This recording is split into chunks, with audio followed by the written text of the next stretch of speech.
అధికారులు, పోలీసులు ప్రభుత్వానికి వత్తాసు పలకకూడదని BRS working president KT Rama Rao పేర్కొన్నారు.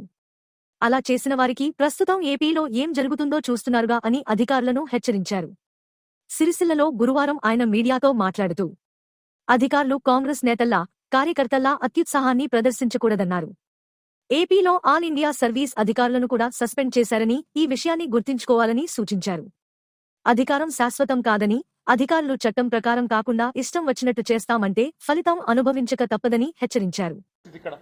ఇక్కడ అధికారులు కూడా కాంగ్రెస్ పార్టీ నాయకుల్లాగా, కాంగ్రెస్ పార్టీ కార్యకర్తల్లాగా అత్యుత్సాహాన్ని ప్రదర్శిస్తూ అడ్డగోలు జమాబందీ వ్యవహారం చేస్తా ఉన్నారు.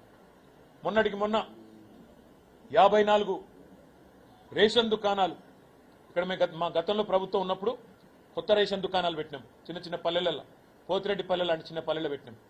రాగట్ల పల్లె లాంటి చిన్న పల్లెల కొత్త గ్రామ పంచాయతీ చేసి అక్కడనే మళ్ళీ వాళ్ళు ఇంకో పక్క ఊరికి పెద్ద ఊరికి పోయి అక్కర లేకుండా ఆడనే దుకాణం పెట్టినాం. దుకాణం పెట్టి ఏం చేసినాం, మేము స్థానికంగా ఉండే మహిళా సంఘానికి అప్పచెప్పినాం. మీరు నడుపుకోండి పొదుపు సంఘం వాళ్ళు, తద్వారా మీకు ఇంత ఆమ్దాని ఉంటుందని చెప్పి పొదుపు సంఘం వాళ్ళకి అప్పచెప్పినాం.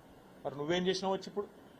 ఇక్కడ నా చేతిలో 4 సార్లు ఓడిపోయిన ఆయన ఏందో ఆయనే రాజు, ఆయనే మంత్రి అన్నట్టు, ఆయన ఇక నేనే నడుపుతా మొత్తం ప్రభుత్వాన్ని, అసలు ఇక అటు రేవంత్ రెడ్డి ఇక్కడ నేను అన్నట్టుగా ఇష్టారాజ్యం ఇష్టం వచ్చిన వ్యవహారం చేస్తూ ఉన్నారు. దానికి అధికారులు వంతపాడుతూ ఇవాళ ఆగమాగం అవుతున్నారు.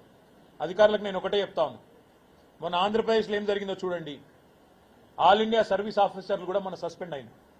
మీరు చట్టం ప్రకారం కాకుండా, కానూన్ ప్రకారం కాకుండా ఇష్టం వచ్చినట్టు చేస్తామంటే మాత్రం తప్పకుండా దానికి ఫలితం అనుభవిస్తారు.